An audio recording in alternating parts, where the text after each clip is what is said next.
Hey guys, welcome back to my channel. Okay, so this piece is actually was painted the same day as the last video I uploaded. So this is kind of leftover paints. I'm painting over this piece and let's just get right into the colors. It is going to be a cloud pour. So first in is this Little Piggy Pinot Gris. Yeah, that's why my table is such a mess because I scraped stuff up and just went right in to paint to the same day. So, yeah, next I'm going to go in with mint chip.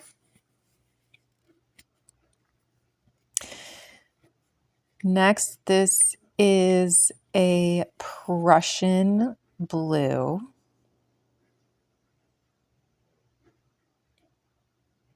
And if you're new here, all my paints have about a 3-second trace in the cup, including my cloud mix. And I like my cloud mix and all the paints to have a really similar consistency. So this is my Vallejo Pearl Medium and Artist Loft Soft Body Cloud Mix and American Floetrol. And all my recipes will be in the description box below. Yeah, I was kind of deciding like, well, wait, do I want to use this? Do I want to use that? This is Phthalo Green Blue shade.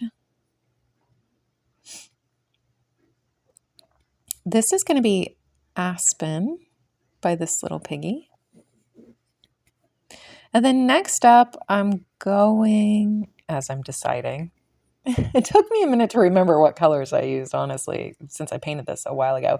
This is just the rest of the soft gold cloud mix. I was really hoping the last piece and this piece would be more of the Gilded Cloud pour, but I just didn't quite use enough of this mixture. I forgot that you have to use quite a bit, but I thought, you know what, let's put the rest of it in here and it'll just add like a nice little gold gleam, but not necessarily big gold clouds. It will definitely have a reaction, especially when layered beside the Vallejo Pearl Medium cloud mix, which is what I'm putting in right there. And you know what? I like to be a little heavy-handed with my cloud mix, especially since it's thicker. That's just my personal preference. Yeah. So we're going back to the Phthalo green blue shade. This is the Aspen, again by this Little Piggy, which is such a pretty pigment. It's like a cool toned green. It's kind of earthy. I don't know. It's really lovely. And then I think I'm finishing off with more of the Phthalo blue green. Phthalo green blue shade.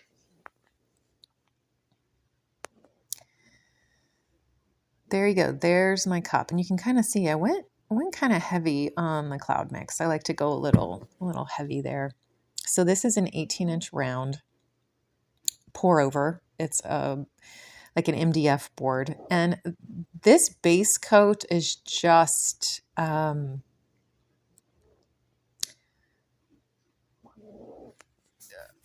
a blue shade that was like table scrapes that I thinned down. I definitely want my base coat to be a little thinner, probably like a 1 to 2 second trace, just so that when you pour out your cup, it just kind of glides easily and it doesn't get stuck on the canvas or your substrate that you happen to be using.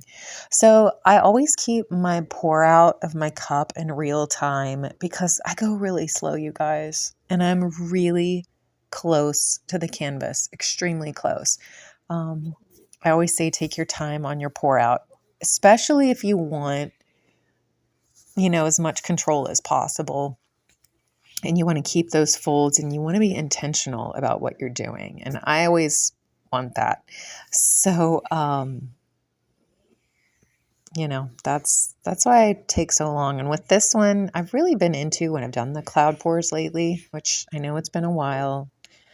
We've had a lot going on here with the series that we filmed, and it's finished editing and all that stuff. So I definitely want to do an update on that. I'm definitely going to do some community posts on that. But okay, so what I like to do with my cloud pour, I'll do a straight pour and then I'll kind of go back and forth between a straight pour and a ring pour. And this is right at the end. And so I'm kind of twisting or pulling my spinner in one direction and then I'm pouring in the other direction. And man, if you can be patient here, just be patient. The paint will usually stop itself, but I always have the hand there ready to catch it. My dirty gloved hand. I wasn't about to use 2 pair of gloves, so I reuse them. I really try to do that. So yeah, it's taken a while. Look at that little drip. Oh, actually now I remember doing this. And I was like, come on. Oh, and it finally stopped itself. And you just have to be prepared and be ready for it. So this one is a lot of green. Green isn't a color, like heavy green isn't a color I always do. But I don't know. After we filmed our series, our vertical series, Microdrama, everything was so green and pretty and I just really kind of went in for the green. But I can't help myself but add a little blue into the green. So, you guys, that's really the pour out. I really liked it. I thought it was really nice. And I like it even more after I spin it out. So usually in the beginning, I kind of look at the piece. I give it a second. I torch it. And then I kind of just move it around a little bit to stretch it out, but slowly. This is just how I do it. It's the one time I can practice patience, I guess, because I feel like every other part of my life I'm not that patient, and it's nice to paint and, I've kind of drilled it in my head, like you have to be patient here. There was a little something in there, so I actually turned the camera off for a second or let it sit, and I went and got a little pair of tweezers, which I didn't have with me, and got it right away, which was great. It wasn't too bad. I mean, that happens. You're going to get goobers sometimes, or maybe I'm the only one. I don't know. But I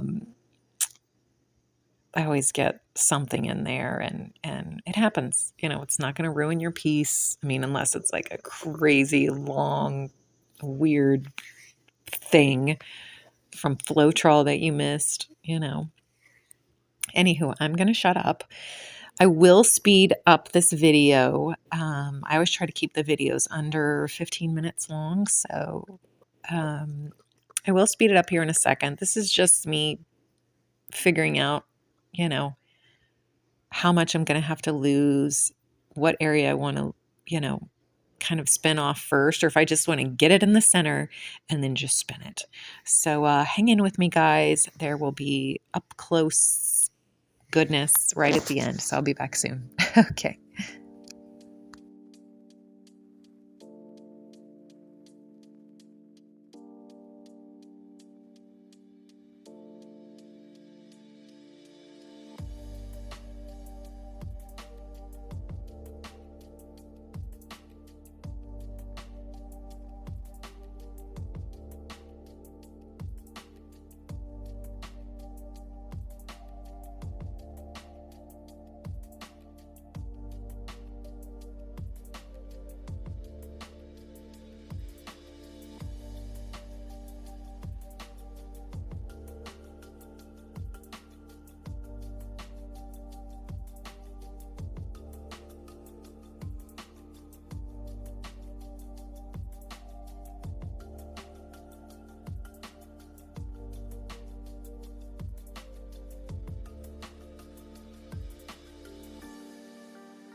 Hey guys, I'm back. So thanks for hanging in with me. I did try to speed up some of the video, but I do take my time with spinning out and kind of tilting.